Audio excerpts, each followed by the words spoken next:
Hello friends, today we will learn how many kinds of objects are there in English grammar. English grammar object কত প্রকার ও কি কি? There are basically two kinds of object, direct object and indirect object. তো যে অবজেক্টটা আমরা what দিয়ে প্রশ্ন করে মেইন ভার্বকে হোয়াট দিয়ে প্রশ্ন করে পাই সেই অবজেক্টটা হলো ডিরেক্ট অবজেক্ট। আর যে অবজেক্টটা আমরা মেইন ভার্বকে কাকে দিয়ে প্রশ্ন করে পাই সেটা হলো ইনডাইরেক্ট অবজেক্ট। তো আরেকটা অবজেক্ট আছে যেটা হলো রিটেন অবজেক্ট। তো ওইটা নিয়ে আমি আরেকটা ক্লাস করব। So today let's see how we get direct object and indirect object by doing some example. এখানে টেবিল করে দেওয়া আছে, তোমরা এই টেবিলটা দেখে নেবে কাইন্ডস অফ অবজেক্ট কী কী আছে। সো এক্সাম্পলটা আমরা দেখে নিই। এখানে দেখো একটা সেন্টেন্স দেওয়া আছে, he gave me a pen.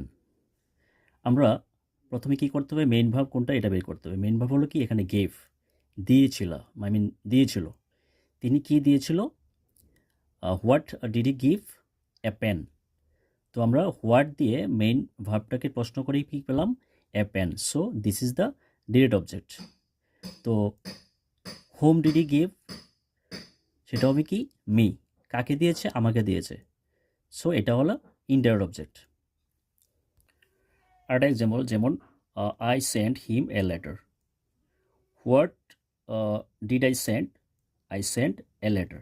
So এখানে হোয়াটের অ্যান্সারটা কী হবে, a letter. So this is the direct object.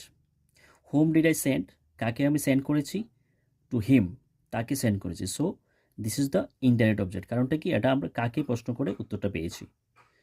To learn more please subscribe. Thanks for watching.